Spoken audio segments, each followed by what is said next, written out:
प्रिय भक्तजन, बोलिए हनुमान भगवान की जय, सीताराम जी की जय।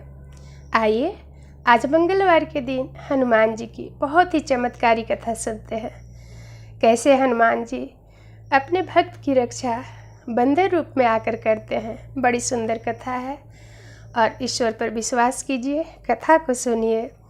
गरीब असहाय को सहायता करने के लिए भगवान आ ही जाते हैं। और जो दबंग होते हैं, जो अत्याचारी होते हैं, दूसरे का ज़मीन, दूसरे का धन हड़पना चाहते हैं, उनको सबक सिखाते हैं कि कोई भी गरीब, कोई भी लाचार, अनाथ नहीं है। तो बड़ा ही सुंदर कथा है, आइए सुनाते हैं। उत्तर प्रदेश के गोपालगंज तहसील में एक प्रदीप नाम का व्यक्ति रहता था। उसके पत्नी का नाम पूनम था और एक उसका 16-17 वर्ष का बेटा भी था, जिसका नाम था बिट्टू। प्यार से उसे बिट्टू बुलाया करते थे। प्यार से माता पिता उसे बिट्टू बुलाते थे और गांव घर के भी लोग भी उसे बिट्टू ही बुलाते थे। प्रदीप एक बार किसी एक्सीडेंट में गिर गए थे, जिसके कारण उनका एक पैर खराब हो गया था और डॉक्टर ने उनका एक पैर काट दिया था, जिस कारण प्रदीप बैसाखी से चला करते थे। प्रदीप का चौराहे पर 1 बीघा ज़मीन था और वहीं पे उनकी पुश्तैनी मतलब पिता के समय से ही एक ढाबा चलता था। प्रदीप उस ढाबा के मालिक थे। 2-4 मजदूर लेकर, स्टाफ लेकर वो अपना ढाबा चलाया करते थे। बड़ा ही अच्छे ढंग से उनका घर परिवार का पालन पोषण चल रहा था, काम चल रहा था। प्रदीप एक भक्त थे हनुमान जी के। नित्य उनका प्रतिदिन पूजा करना होता था हनुमान जी का। और एक बड़ा ही सुंदर काम करते थे कि वो रोज़ अपने ढाबा के पास उनका एक पीपल का पेड़ था, वहाँ पे कुछ बंदर आ जाया करते थे और प्रदीप रोज़ उनको एक टोकनी में केले रख देते थे और सभी बंदर केला खा लेते थे। प्रदीप को बड़ा खुशी मिलती थी। वो बिट्टू से कहा करते थे कि हमारे हनुमान जी के वो सेना है, तो इनको तो खिलाना ही चाहिए। बिट्टू भी पापा के जैसा ही था, पूजा पाठ पापा के साथ मंदिर जाना और बंदर को केला खिलाना और बहुत ही अच्छे ढंग से पापा का साथ दिया कर रहा था। और प्रदीप की पत्नी का नाम पूनम, वो भी बहुत ही धार्मिक और सुशील महिला थी। परिवार सुखी था, बहुत अच्छे से घर परिवार चल रहा था। लेकिन उसी तहसील में एक मुन्ना भाई नाम का व्यक्ति था, जो बड़ा ही दबंग था। वह 4-5 आदमी को पाल रखा था और किसी भी गरीब असहाय का संपत्ति को लूटना, उसके ज़मीन पे कब्जा करना, डरवाना, धमकाना उसका काम था। पुलिस को भी वो पैसे देकर मिलाए रखता था, तो पुलिस भी उसके विरोध में कुछ नहीं कहा करते थे। अब ये मुन्ना भाई का नज़र प्रदीप के ढाबा और उनके ज़मीन 1 बीघे ज़मीन पे थी कि किसी तरह इसको हड़प लेना है। एक दिन मुन्ना भाई प्रदीप के ढाबा में आते हैं और कहते हैं, कैसे हो प्रदीप? प्रदीप कहते हैं, ठीक हूँ भाई। ठीक हूँ भाई, कहिए आपकी क्या सेवा करूँ?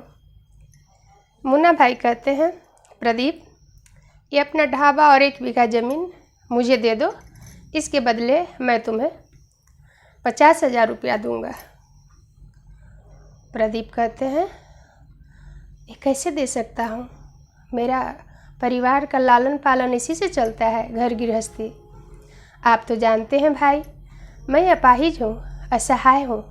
मेरे परिवार का क्या होगा? मेरा बेटा, मेरी पत्नी का कौन संभालेगा? यही एक जीने का सहारा है।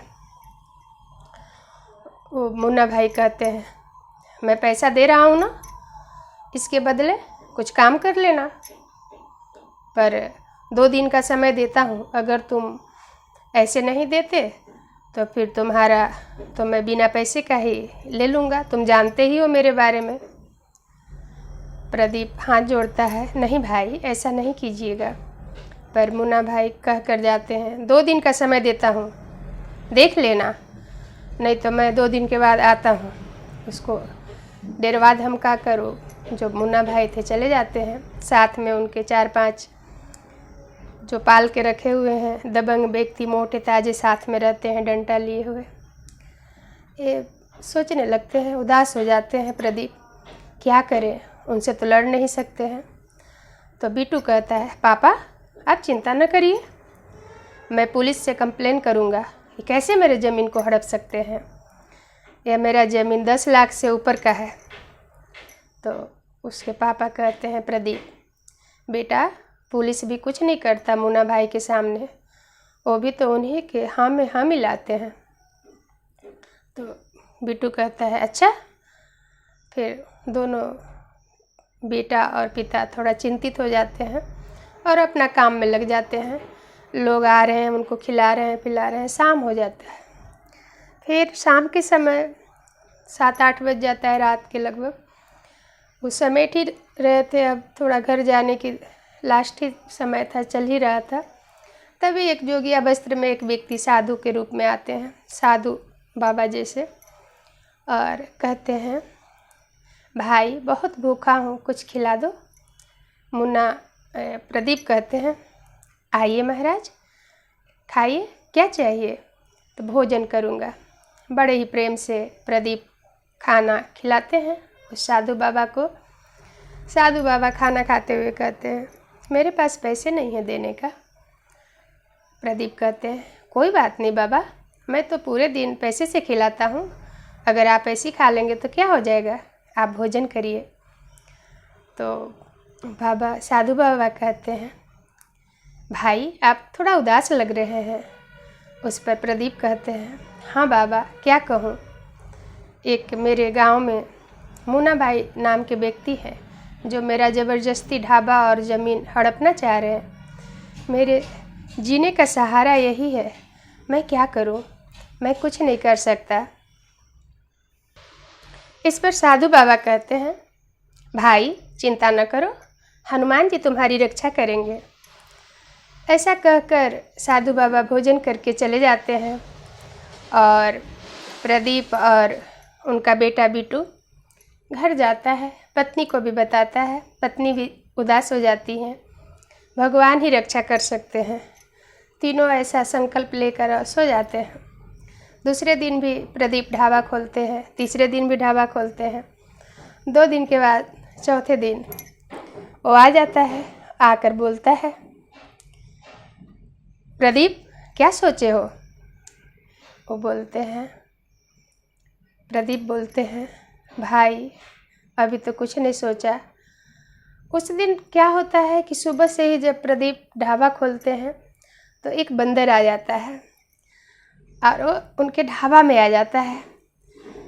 तो प्रदीप बिट्टू से कहते हैं, देखो बिट्टू, एक हनुमान जी की सेना आज मेरे ढाबा में आए हैं, तुम इनके लिए केला ले आओ। और एक टोकरी में उन्हें केला दे देते हैं प्रदीप, और वो एक कोने में केला बंदर खा रहा होता है और इधर अपना काम में ये लोग लगे रहते हैं। तभी वो मुन्ना भाई आ जाते हैं और कहते हैं, प्रदीप क्या सोचे हो। बोलते हैं, भाई ऐसा न करो, हम अनाथ हो जाएंगे, असहाय हो जाएंगे, मर जाएंगे, कैसे जिएंगे। तो वो मुन्ना भाई कहता है, मैं नहीं जानता ऐसा। और उन लोग उसका सामान उठाकर जैसी फेंकने के लिए इधर उधर उनके जो 3-4 आदमी होते हैं करते हैं, तो वो बंदर उछलकर और वो मारना शुरू करता है। वो जो 3-4 व्यक्ति होते हैं और मुन्ना भाई सबको, कभी किसी को काटता है, पटकता है, नोचता है, नोच काट के जो 4-5 उन लोग होते हैं सबको काट काट के मार मार के पूरा खून बहा देता है और घायल कर देता है। और प्रदीप और बिट्टू देखते हैं और जय हनुमान जी करते हैं, कहते हैं हनुमान जी की कृपा है। और इधर ही जो मुन्ना भाई है और उनके 4 जो पालतू लोग थे, बचाइए बचाइए बचाइए प्रदीप बचाइए, और जय हनुमान जी करने लगते हैं, बचाओ बचाओ, रक्षा करो रक्षा करो, मैं अब ऐसा काम नहीं करूँगा। उधर प्रदीप हनुमान जी के जय हनुमान ज्ञान गुण सागर जय कपीस तिहुँ लोक उजागर हनुमान चालीसा पढ़ने लगते हैं। और जब उन लोग हाथ जोड़कर प्रार्थना करने लगते हैं, मुन्ना भाई और उनके 3-4 लोग, बचाओ बचाओ बचाओ, तो फिर हनुमान जी थे, बंदर थे, वो एक कोने में फिर अपना जाकर केला खाने लगते हैं। और वो बंदर एक कोने में बैठकर केला खाने लगता है। और इधर जो मुन्ना भाई थे और उनके 4 जो उनके साथ में आए हुए थे, तो सभी हाथ जोड़ते हुए उठते हैं और कहते हैं, माफ़ कर देना भाई, माफ़ कर देना प्रदीप, अब मैं ऐसा कभी नहीं तुम्हारा ज़मीन और तुम्हारा ये ढाबा लूँगा और किसी का भी नहीं लूँगा। आपसे मैं किसी का ज़मीन माफ़ करिए हनुमान जी, माफ़ करिए। इस तरह से बोलते हुए, हाथ जोड़ते हुए और वहाँ से चले जाते हैं। और जो प्रदीप हैं, बिट्टू हैं, उनके 2-4 जो काम करने वाले, सहयोग करने वाले जो स्टाफ थे, सब हाथ जोड़ के खड़े रहते हैं। और देखते देखते वो जो बंदर है वो अंतर्ध्यान हो जाता है, वो गायब हो जाता है। सब लोग जानते हैं कि कोई और नहीं, ये तो हनुमान जी थे जो अपने भक्त की रक्षा करने के लिए आए थे।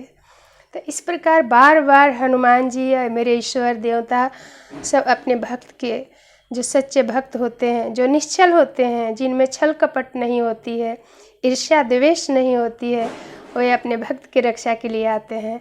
और जो दूसरे का जगह, ज़मीन, धन, संपत्ति हड़पना चाहता है, उनको बार बार अनेक तरह से सबक सिखाते हैं, ज्ञान देते हैं, फिर भी लोग ज्ञान नहीं सीखते हैं।